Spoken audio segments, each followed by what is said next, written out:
So just before we get into today's review of testing, I just wanted to take a moment to reflect on the sad news that unfortunately John Surtees, the 1964 Formula 1 world champion and the only man to have ever won a world championship on 2 and 4 wheels, has unfortunately passed away today at the age of 83. So very sad news coming out of the world of Formula 1, and I think I speak for the whole community when I say rest in peace, John Surtees. Hey there guys, it is Joe here, also known as A Eterno UK, and today I'm going to be bringing you a Day 4 review of the second Barcelona test. Yes, today is the final day of testing that the teams have before they all fly away off to Melbourne for the first race of the season. The first practice session, in fact, is now less than 2 weeks away. Starting off then with the reigning world champions Mercedes, and they actually split the duties today between Bottas and Hamilton, with Bottas taking the morning session and Hamilton the afternoon session. They went pretty quietly about their business all day, to be honest, with Valtteri Bottas just dipping under the 1 minute 20s, you know, sort of under the radar, I think it's fair to say, but he was halted though by the red flag, I believe, of the McLaren of Fernando Alonso breaking down. Isn't that a shock? But yeah, he managed to get a good few laps under his belt in the morning session, and Hamilton did a pretty much similar, pretty much identical program to Bottas in the afternoon session, completing just one more lap. I believe Hamilton completed 54 laps to Bottas's 53, and he actually posted a pretty much identical time to Valtteri. It was actually, I believe, just 0.005 of a second slower. One of the big talking points of the whole winter testing period has been Ferrari and their dramatic increase in pace compared to the 2016 season. Now, obviously, it is only pre-season testing at the moment, and we don't know exact pace. So I think Ferrari fans, should wait a little bit before they start to get too excited. But Kimi Räikkönen in the morning session posted a 1:19 dead on the super soft tyres, which was the quickest of the testing session. The whole 8 days, and then he went and did a 1:18.6 later on in the morning session. But it wasn't all plain sailing for Ferrari. Kimi, in fact, spun at turn 13 in the afternoon session, and it was believed to be down to a gearbox issue, causing a double lockup on the front, which is, of course, a telltale sign of a gearbox issue. And he didn't actually go out for the remainder of the session, but he was quickest by nearly a second in today's testing period, and he completed over 100 laps. But the big question at Ferrari is, could reliability creep in, especially in the first few rounds of the season, where, you know, these new era, new breed of Formula 1 cars are present. So, you know, they've got to really iron out that reliability. They can have all the pace they want, but will they be able to do it come Melbourne? Red Bull, of course, finished second in the constructors' standings last year, and today it was Max Verstappen's turn to jump into the car, and he actually went quickest this morning with a time of 1:19.8, but that was very early on in the session. But yeah, it really did prove that Red Bull are at least in the mix with Ferrari and Mercedes, who I think have probably proven that they're going to be the two teams to beat. You know, Mercedes, there's no need for them to be screaming and shouting about, you know, all the pace that they've got, because they've shown ever since 2014 that they have got that inherent pace in the car. But Ferrari do have a tendency of going out in winter testing, maybe running a little bit less fuel, and trying to show their hand quite early in the season. Red Bull, however, have often had quite a lot of problems in testing. 2014 springs to mind, when they pretty much got no running at all, and that showed at the start of the season. And it hasn't been anywhere near as dramatic this year, but compared to the other top teams, they haven't got nearly as much running, with Max Verstappen completing 71 laps in the end today. But I think the pace of the car is probably going to be there. The question is, though, are they going to be up with Ferrari and Mercedes? Force India sent Sergio Perez out in the car today, and after 135 laps were racked up by Esteban Ocon yesterday, Perez completed 128 in the Friday session and was 7th fastest, with only actually Lance Stroll and Carlos Sainz completing more laps. Each of them completed 132, I believe, on today's session. Force India have been pretty confident actually about their pace throughout testing, throughout the 2 weeks, and there's even some murmurings that they might even be able to do better than 2016. But there's going to be so many competitive teams this year. It's going to be so difficult to do that. It looks as if Williams have stepped up the game, obviously Renault as well. But well, all of this is irrelevant at the moment, and we've got to put it all aside until we get to Melbourne. But yeah, Force India could well be up there again. It was Lance Stroll that was sent out to do a job at Williams today, and after the youngster had a very troubled first week, he's had actually quite a good week this week in terms of, getting running under his belt.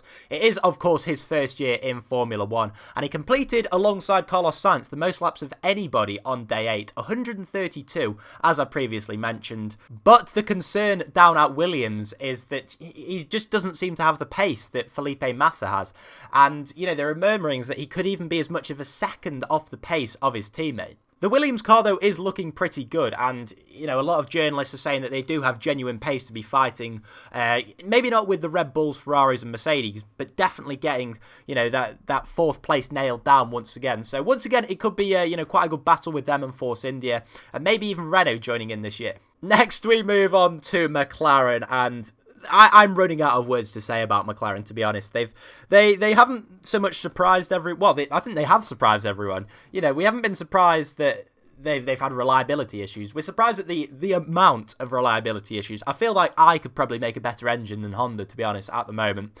And, this morning in the session, Fernando Alonso, he completed sort of less than 10 laps, and he was bottom of the timesheets at the time on the ultra-soft tyres. He stopped on track at turn 9 at around 10 o'clock this morning on his first lap out.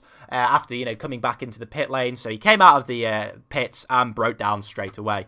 So, yeah, that definitely pleased the owners of the Has the McLaren crashed today website. They were straight on that. But, they took the car back into the pits, they worked on it and sent Alonso back out. And sure enough, at turn 4, on his first lap out, he broke down once again.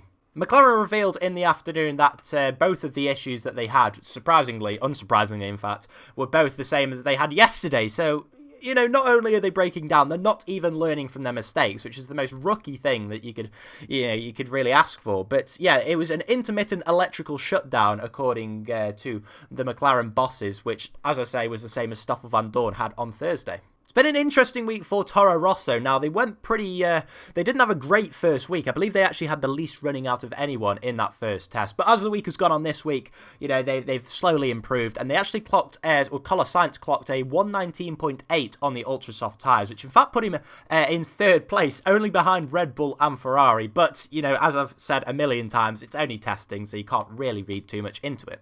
Late on in the afternoon session, though, the Toro Rosso did in fact stop on the main straight, prompting another red flag, about the 5th or 6th of the day. And as of yet, I don't believe Toro Rosso have actually disclosed what the problem was.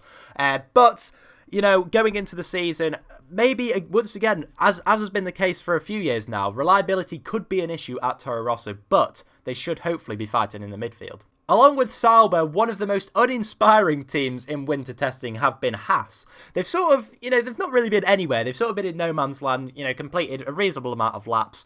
And today, in fact, wasn't a great day for them. They actually caused 2 red flags did Romain Grosjean. He had a spin at turn 5 early on in the morning, beaching the car in the gravel, but he did cause no damage to the car. And then he actually stopped again just before lunch, and I believe that was, in fact, a brake issue, because Grosjean has come out this afternoon and said that the brakes, just like in 2016, are going to be a problem on the car. They're currently working with Brembo to try and improve them, but, he said once he's pressing on that brake pedal, he's just not feeling 100% confident, which isn't really what you want in a driver, is it? Renault sent Nico Hülkenberg out today, and, that was the plan anyway, but in fact, they managed to get enough running done so that they could send Jolyon Palmer out in the afternoon, because the Brit really hasn't had much running in this winter testing season. He clocked up a few laps yesterday, but apart from that, he's had awful reliability, with regards to the car over the winter. But Hülkenberg this morning clocked a time which was only 0.8 off Sebastian Vettel's time on Thursday on the ultra-soft tyres, and, Hülkenberg actually described it as a very quality morning, stating that, they did some good work and found out a lot about the car, despite not maybe getting as many miles as the other teams. As I said then, Jolyon Palmer went out in the afternoon session and did 43 laps, which should make him feel a lot more comfortable in the car. And, the thing with Renault is this is pretty much their first factory car since, around 2010, 2011.